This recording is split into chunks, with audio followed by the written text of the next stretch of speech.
Graças a Deus.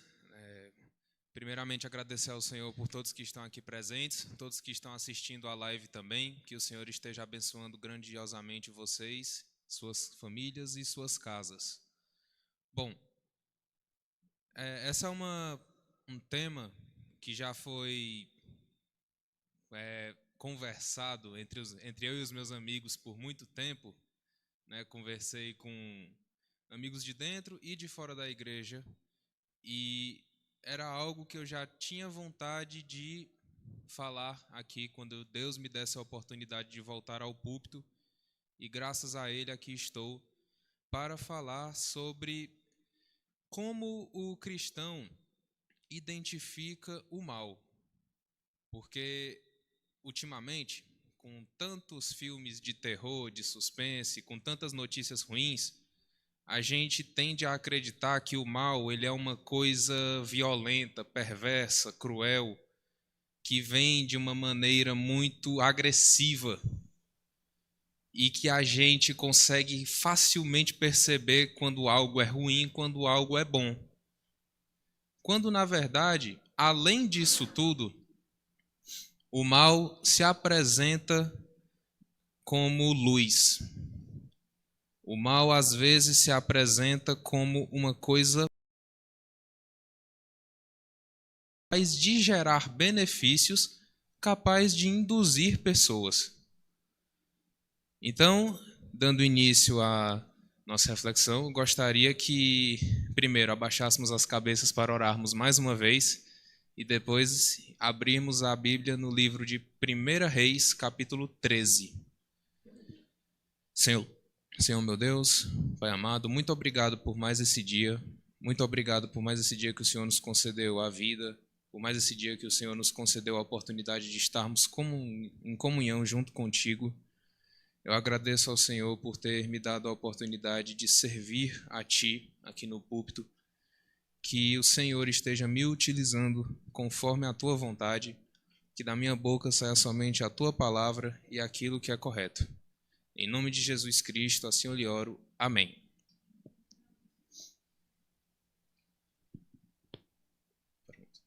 Versículo 11. Bom, 1 Reis, capítulo 1 Reis. Vamos ao contexto da situação. Salomão, o rei, morreu. O filho de Salomão, que era Roboão, assumiu o trono. O povo, pensando que Roboão iria facilitar a situação deles, a vida deles em relação aos impostos pesados deixados por Salomão, vieram clamar a Roboão. Olha, os impostos que o teu pai deixou para a gente são muito pesados.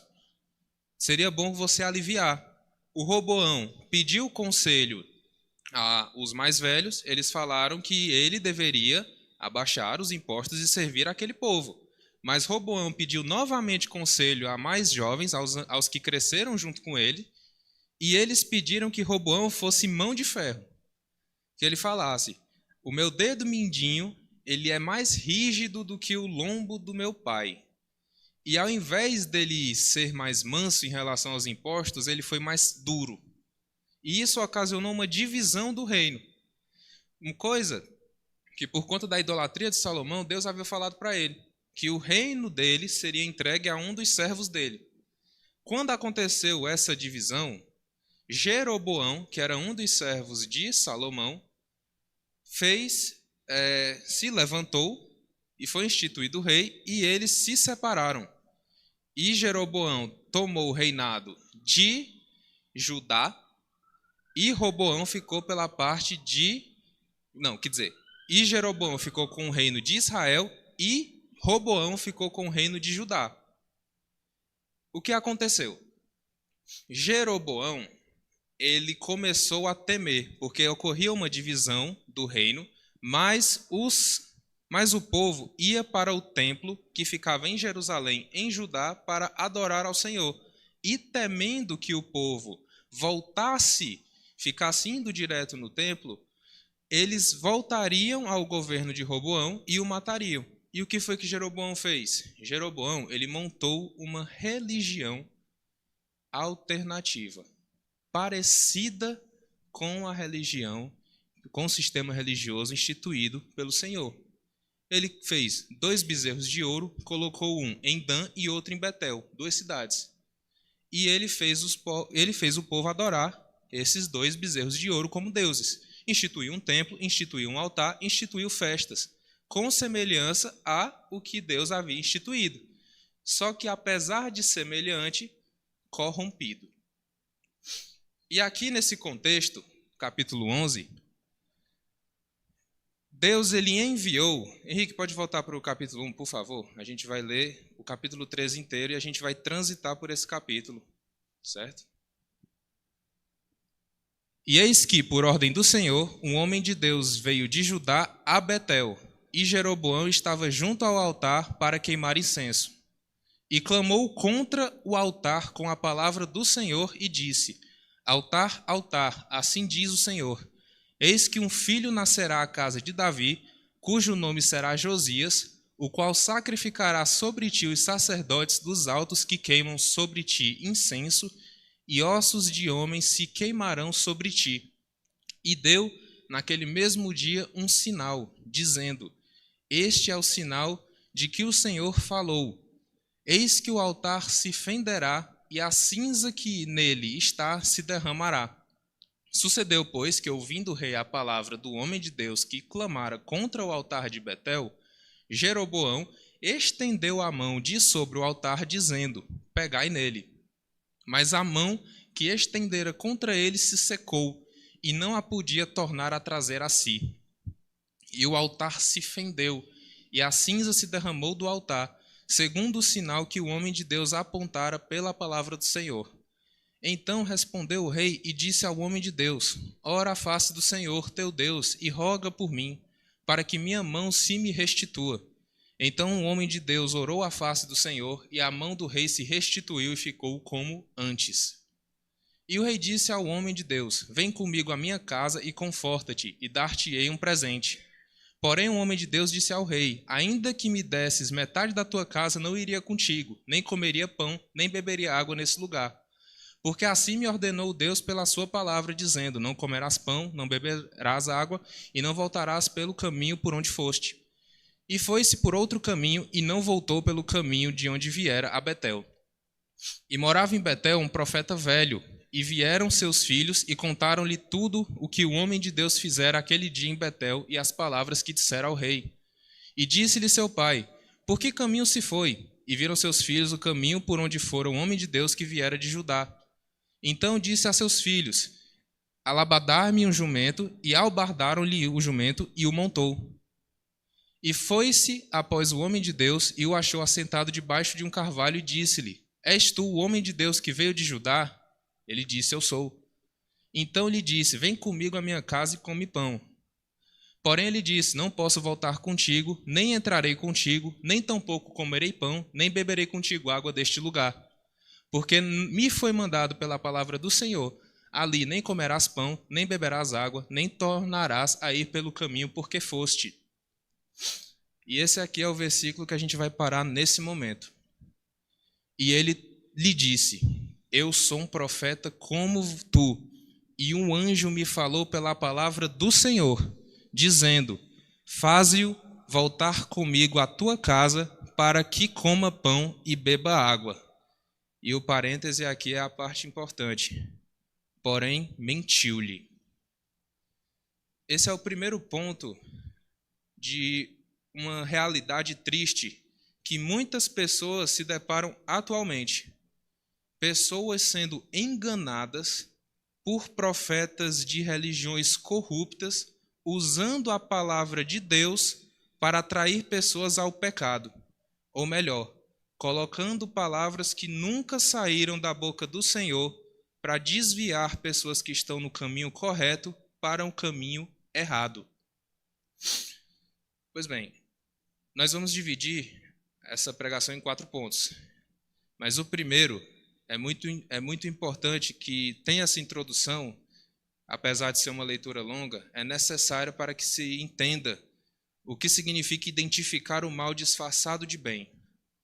Hoje em dia nós nos deparamos com religiões assim como as que foram feitas por Jeroboão, semelhantes, parecidas, com templos, com pastores, com pastoras, com sacerdotes, com dias de adoração, com dias de glorificação, com festas, com datas comemorativas, com maneiras de se portar, mas que apesar de serem parecidas, são corrompidas. E apesar desses profetas falarem em nome do Senhor, eles mentem. E mentem com o intuito de enganar, de fazer você se desviar. O mal, como eu falei no início, de maneira assim, ele parece muito agressivo, muito violento, muito cruel, muito perverso. Mas isso é só a ponta do iceberg. Isso é só a ponta de todas as estratégias que o inimigo é capaz de utilizar para poder te tirar do caminho. Se fosse uma coisa tão fácil, se fosse tão preto no branco, bem e mal, não teriam tantas pessoas sendo enganadas. Ele se utiliza de situações e ele se apropria de pessoas para fazer fachadas, coisas semelhantes àquelas que Deus institui, mas com maneiras corrompidas. E como a gente vê isso hoje? Igrejas que abordam ideologias que não fazem parte das Escrituras, igrejas que relativizam certas ações que sabemos muito bem nas Escrituras que não são ações a serem tomadas. Um exemplo, questão de gênero, questão de sexualidade, questão de vícios, questão de festas, questão de vestimenta, questão de conduta, questão de relacionamento. Coisas que ouvimos diariamente de pessoas que se dizem pastores, relativizando coisas que Deus nunca relativizou, em nenhum momento, desde o início da fundação do mundo. Pessoas dizendo que pecado é uma questão relativa. Pessoas falando que você não precisa mudar, que Deus te ama da forma que você é, que Deus te apoia do jeito que você é, que você não precisa mudar quem você é para agradar a Deus, que você não precisa ceder, não, que você não precisa ceder os seus prazeres, que você não precisa se livrar das coisas que te desviam do caminho, porque você consegue viver dessa forma acreditando em Deus. Pessoas que falam que vão continuar com condutas do mundo e ainda assim serão salvas, distorcendo tudo que o Senhor instruiu. E aqui a gente vai continuar nessa leitura, até o versículo 32. E voltou ele, e comeu pão na sua casa, e bebeu água. E sucedeu que, estando eles à mesa, a palavra do Senhor veio ao profeta que o tinha feito voltar. E clamou ao homem de Deus que viera de Judá, dizendo: assim diz o Senhor, visto que foste rebelde à boca do Senhor, e não guardaste o mandamento que o Senhor, o teu Deus, te mandara, e antes voltaste, e comeste, bebeste, e eu te disse, não comerás pão, não beberás água, o teu cadáver não entrará no sepulcro dos teus pais. E sucedeu que depois que comeu pão e bebeu água, albadou ele o jumento para o profeta que fizera voltar. Foi-se, pois... Pode ir. O 24. Foi-se, pois, e um leão o encontrou no caminho e o matou. E o seu cadáver estava lançado no caminho, e o jumento estava parado junto a ele, e o leão junto ao cadáver. E eis que os homens passaram e viram o corpo lançado no caminho, como também o leão que estava junto ao corpo, e vieram. E o disseram na cidade onde o profeta velho habitava. E ouvindo o profeta o que fizera voltar ao caminho, disse: é o homem de Deus que foi rebelde à boca do Senhor. Por isso o Senhor o entregou ao leão, vamos parar aqui, o despedaçou e o matou, segundo a palavra que o Senhor lhe tinha dito. Observe, vamos parar aqui no 26 mesmo. O profeta de Betel chegou no homem que o Senhor mandou para falar do sistema corrupto de Jeroboão. Deus tinha dado 3 ordens: não comer, não beber e não voltar por onde você veio. Ele estava indo do modo certo. O rei pediu para ele se assentar lá e comer. Ele falou não. Porque ele identificou ali facilmente aquela face, né? Não, isso aqui é errado. Eu já sei. O rei já está errado. Ele já está corrupto. Eu sei que ele é corrupto. Ele passou por essa mentira. Mas quando ele se deparou com alguém que se disse profeta e falou que Deus falou no ouvido dele que ele deveria voltar e comer, mas mentiu, ele cedeu. E ao invés de seguir no caminho certo, no caminho correto, ele cedeu a uma pessoa que trouxe a ele uma palavra que Deus não tinha falado. E trouxe a ele uma palavra que Deus não tinha dito. Porque se Deus tivesse que falar que era para ele voltar e beber com aquele profeta, ele teria falado ao homem que enviou. Mas ele preferiu, ao invés de escutar a palavra de Deus que confrontava, ele preferiu escutar a palavra de um homem que o confortava.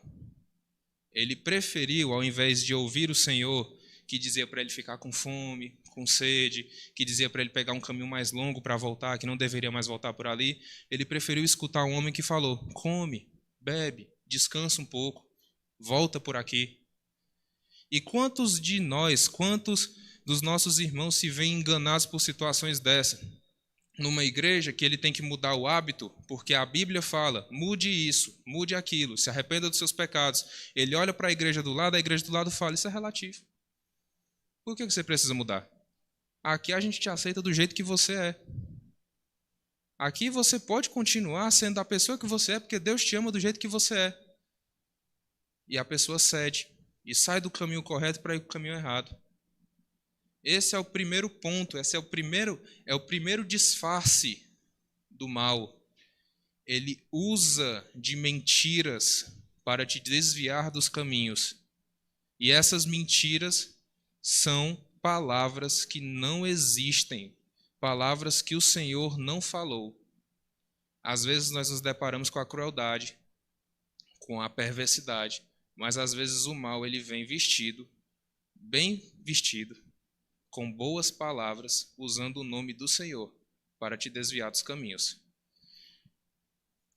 Agora, ainda assim, a pessoa para e pensa, né? Um mais estudioso, um leitor, uma pessoa que já está no caminho da oração, ele para e pensa, mas o profeta foi meio burro, né? Ele foi meio ingênuo demais, o cara só chegou nele e falou, Deus falou comigo, e acreditou e foi com ele. Isso aí eu nunca seria enganado por uma situação dessa. Nunca seria enganado por uma pessoa só dizendo que Deus falou para ela que é assim. Mas e se essa palavra viesse acompanhada de um milagre? E se essa ação viesse acompanhada de um sinal? E se essa ação viesse acompanhada de uma profecia? E essa profecia se realizasse? Você seria capaz de identificar a mentira? Porque esse é o segundo ponto. Essa é a segunda forma que o mal usa para enganar a pessoa, para enganar o homem. Ele usa de milagres e sinais para mentir e enganar. E para isso a gente vai lá em Mateus 24, 24.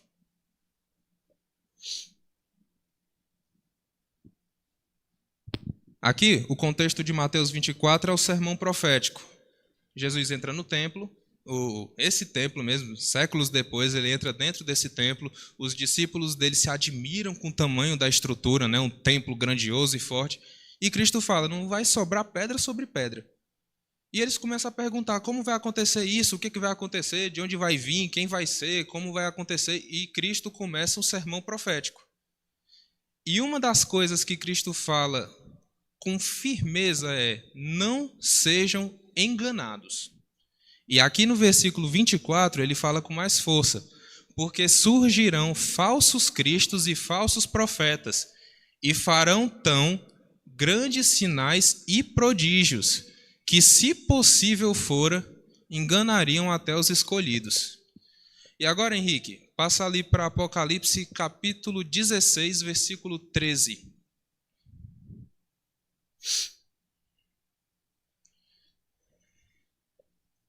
E da boca do dragão, e da boca da besta, e da boca do falso profeta, vi saírem 3 espíritos imundos semelhantes a rãs. Pode passar. Porque são espíritos de demônios que fazem prodígios, em outras versões, que fazem sinais, os quais vão de encontro dos reis de todo o mundo para os congregar para a batalha, naquele dia do Deus Todo-Poderoso. Esses espíritos aqui, 3 espíritos em formatos de rãs, eles são espíritos operadores de sinais, ou seja, são espíritos capazes de fazer sinais. Eles vão fazer sinais para levar os reis a um confronto final, né, que chamam de Armagedon ou outra coisa, mas é o confronto final, o grande confronto. Não é um sinal glorioso, é uma manipulação política, é uma manipulação dos reis para gerar um confronto. E como a Bíblia mesmo explica, espíritos de demônios, operadores de sinais. E aí a gente volta lá para Mateus 24, 24, onde Cristo fala, não se deixem enganar. O mal, às vezes, faz como esses profetas, como o profeta de Betel fez com um jovem. Ele chega falando da palavra do Senhor. Mas também existem aqueles profetas que chegam falando outras verdades, e essas outras verdades vêm acompanhadas de milagres, vêm acompanhadas de sinais. É um dono de uma seita que promete te curar, e quando você vai lá, você se cura. É o dono de uma religião que você tem que fazer um ritual ali, entregar uma comida junto com uma bebida, que você vai conseguir resolver tal situação, e às vezes resolve. E aí quando resolve, você olha e pensa, caraca, deu certo. Deu certo, é verdade. É verdade. Não acredito. Então quer dizer que eu estava sendo enganado esse tempo todo, eu estava na dificuldade, enquanto eu estava na oração, enquanto eu estava na Bíblia, enquanto eu estava seguindo a minha vida correta, eu estava passando na dificuldade, mas foi só ceder a isso aqui, tudo melhorou, e melhorou mesmo. Né? Aí às vezes a gente pensa que a gente estava vivendo errado, que a nossa vida de conflitos, que essas situações eram culpa do Senhor, e que essa nova religião e essa nova divindade conseguiram resolver todos os problemas com uma solução rápida. Mas é tudo obra do demônio. Porque é uma realidade que você tem que se dar conta. O demônio te engana de todos os modos e de todos os jeitos. Ele usa de todos os artifícios que ele tem. E ele se esforça muito, para te fazer ceder. E ele faz isso constantemente. E ali a gente vai lá em Atos 16, no versículos 13 e 14, que é um ponto muito importante também aqui, que é o que se fala do espírito adivinhador, a mulher possuída pelo espírito adivinhador. No dia de sábado saímos fora das portas para a beira do rio, onde julgávamos haver um lugar para oração, e assentando-os falamos às mulheres que ali se ajuntaram. E uma certa mulher chamada Lídia, só um instante, esse mesmo, da cidade de Tiatira, que servia a Deus, nos ouvia, e o Senhor lhe abriu o coração para que estivesse atenta ao que Paulo dizia. Pode passar. Depois que foi batizada em sua casa, nos rogou, dizendo, se haveis julgado que eu seja fiel ao Senhor, entrai em minha casa e ficai ali, e nos constrangeu a isso. Pronto. E aconteceu que, indo nós à oração, nos saiu ao encontro uma jovem que tinha espírito de adivinhação. Espírito de adivinhação aqui, nos termos gregos, era espírito de Piton. Né? Às vezes a pessoa pensa, um espírito de adivinhação, era demônio? Ou não era, não sei. Era assim. Era um espírito de Piton que era associado ao oráculo de Delfos, lá na mitologia grega. Um espírito capaz de adivinhar coisas, capaz de prever o futuro. E aí, essa mulher com o espírito de adivinhação, ela dava grande lucro aos seus senhores. Pode passar. Esta, seguindo a Paulo e a nós, clamava dizendo: estes homens que nos anunciam o caminho da salvação são servos do Deus Altíssimo. Olha o que está acontecendo aqui.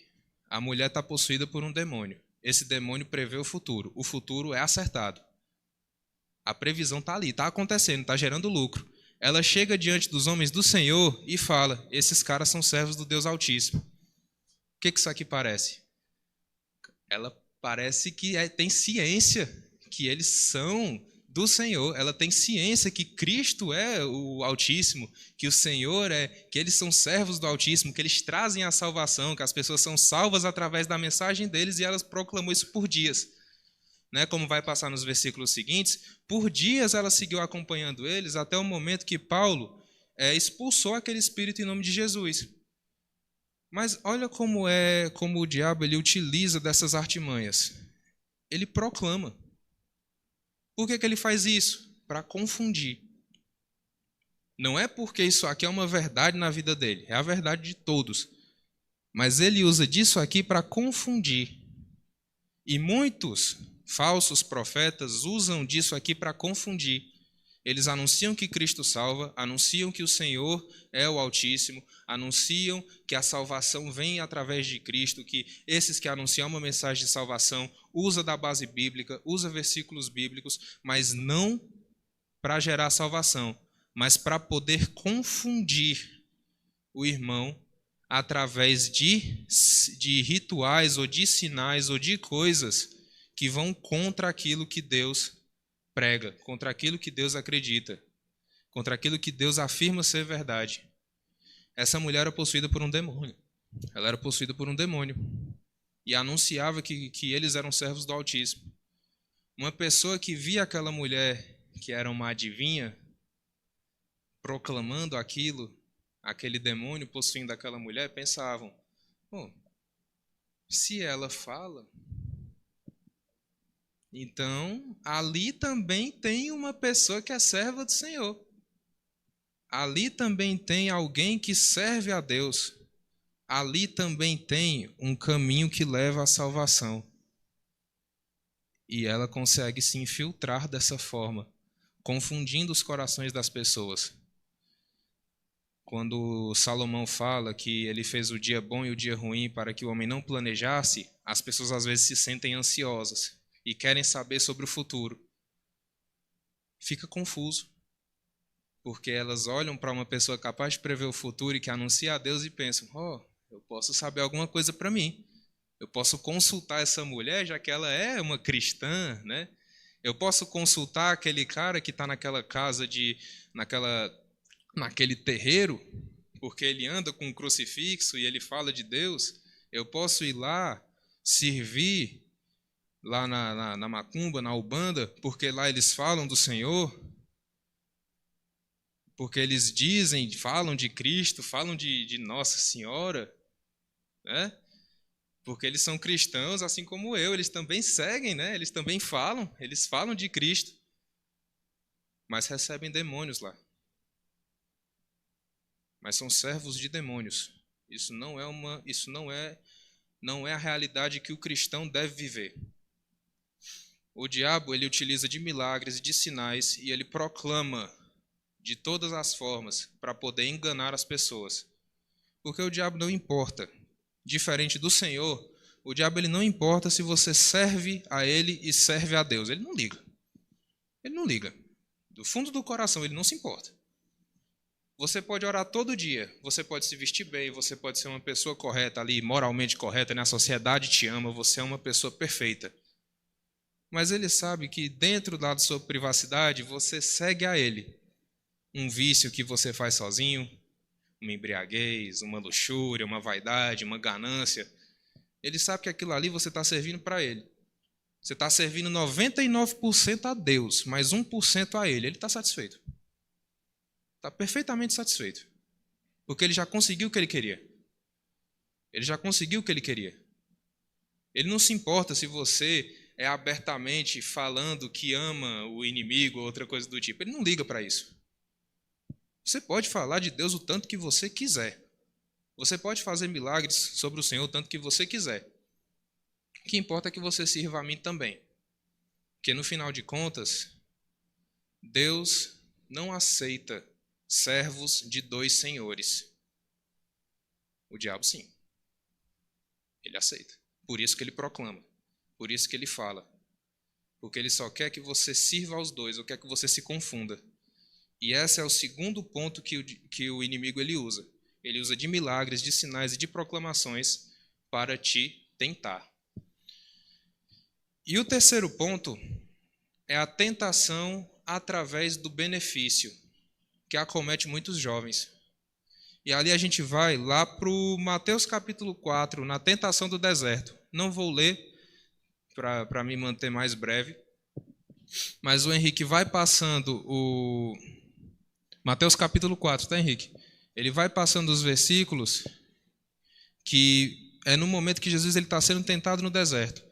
O inimigo ele não chega ameaçando o Senhor. Ele não chega falando, você tem que me servir porque senão... Não.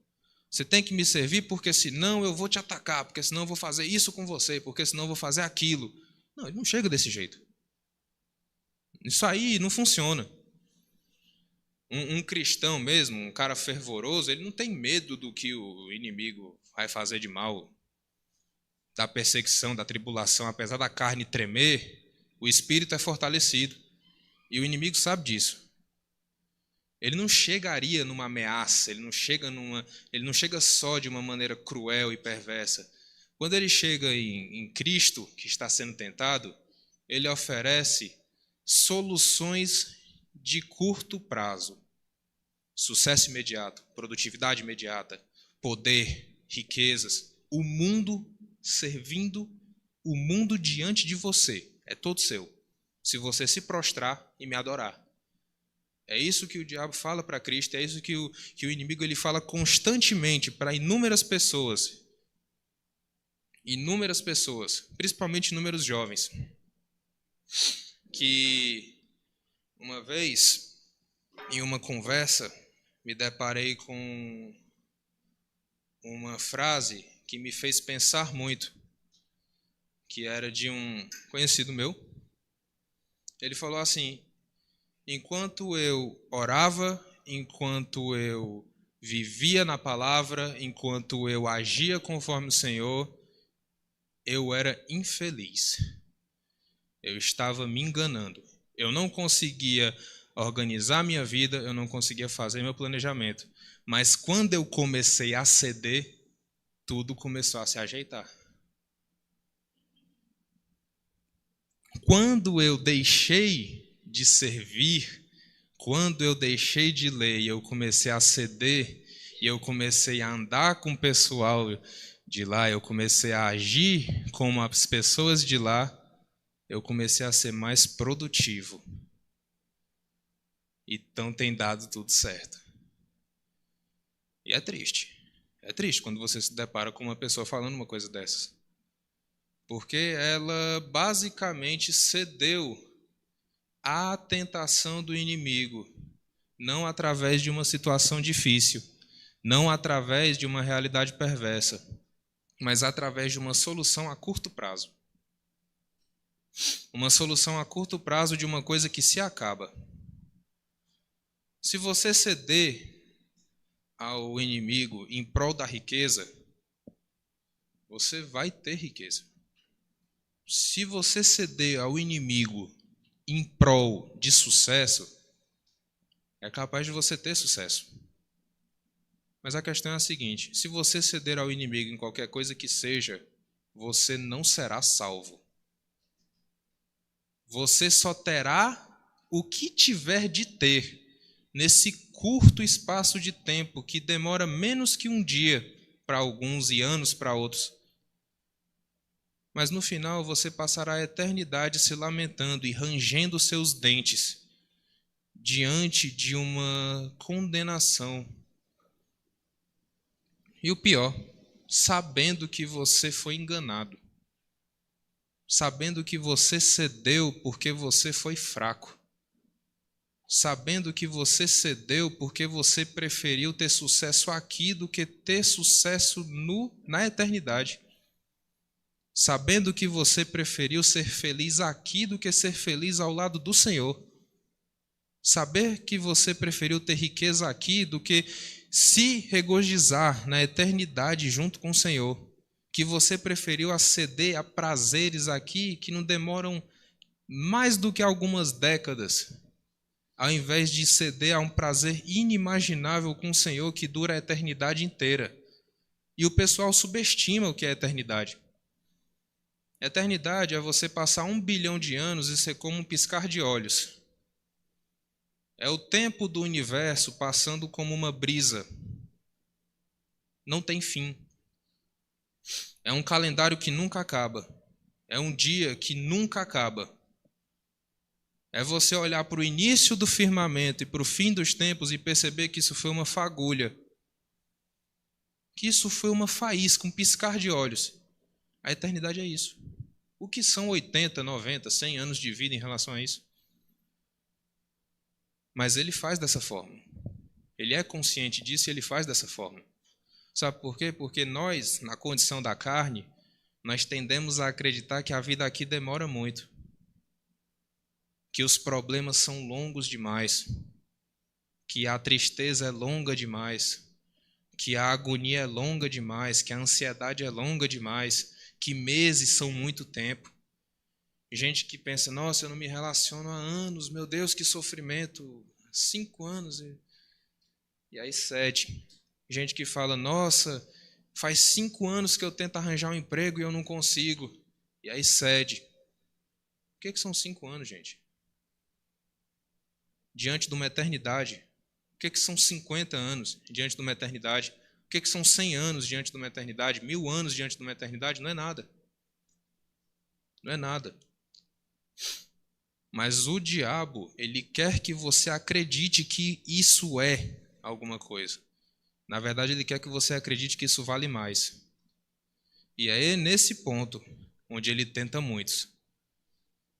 Nesse ponto onde ele tenta muitos. É nesse sucesso onde ele tenta muitos. É nesse poder onde ele tenta muitos. Inúmeros famosos, inúmeros influenciadores, inúmeras pessoas promovendo shows, festas, apresentações, costumes, vestimentas, palavras, atos que vão de acordo com o inimigo. Enganadas por um demônio que consegue se vestir como anjo de luz, como fala lá em Coríntios. Isaac, mas dessa forma fica difícil. Como é que a gente vai identificar então o que é bom e o que é mal? Ele faz milagre, ele cura, ele ajeita as coisas. Como é que a gente diferencia uma coisa boa de uma coisa ruim? Como é que a gente diferencia um milagre que vem do Senhor, um milagre que vem do Santíssimo e um sinal que é enviado por um demônio? Como é que a gente diferencia um líder religioso que é de fato cristão para um líder religioso que é uma pessoa que é serva do inimigo? Como é que faz isso? Leitura, oração e tempo. E tempo. E esse tempo, ele vem através do passar dos anos e dos frutos daqueles líderes que a gente vai falar lá em Mateus 7,16, que vai falar sobre isso. Por seus frutos os conhecereis. Porventura, colhem-se uvas dos espinheiros ou figos dos abrolhos? Você conhece um servo, você conhece um cristão, não pelo que ele fala, não pelo que ele opera, não por isso. Você conhece ele pelos frutos dele.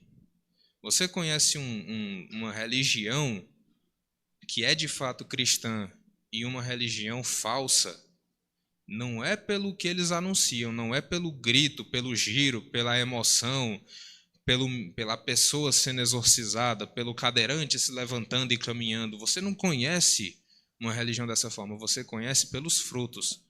Que lá em Gálatas, pode botar lá, Henrique, Gálatas 5, 22, 23, que lá em Gálatas falam desses frutos. Né? 22. Amor, gozo, paz, longanimidade, benignidade, bondade, fé, mansidão, temperança. Contra essas coisas não há lei. Você vai identificar. Com o tempo, com leitura, isso passa a ser identificado. Aquele milagre, ele apontou para Cristo ou apontou para aquele que operou o milagre? Aquele milagre, ele veio para promover a Cristo ou ele veio para promover o orgulho sobre aquele que efetuou o milagre? Aquele líder, quando chega no púlpito, ele fala orgulhosamente como ele curou um cadeirante ou como ele fez uma pessoa prosperar? Ou ele fala de Cristo que abençoou a vida daquele irmão? Aquela religião, ela promove a Cristo curando e tirando as suas aflições, ou ela promove rituais que você tem que fazer para conseguir ter sucesso ou ter êxito? Aquela religião, aquele líder, ele te pede por oração, por mudança de conduta, ou ele pede o seu dinheiro para você ter mudança de hábito? Essas coisas são fundamentais para você identificar o mal disfarçado de bem e o bem de verdade.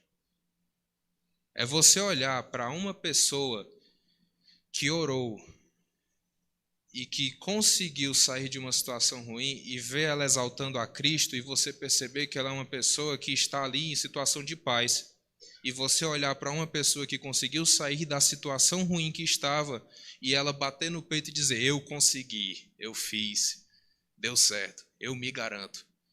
Eu consegui, tudo que eu planejei deu certo, meu plano está sendo bem sucedido. E você saber que é uma contradição ali.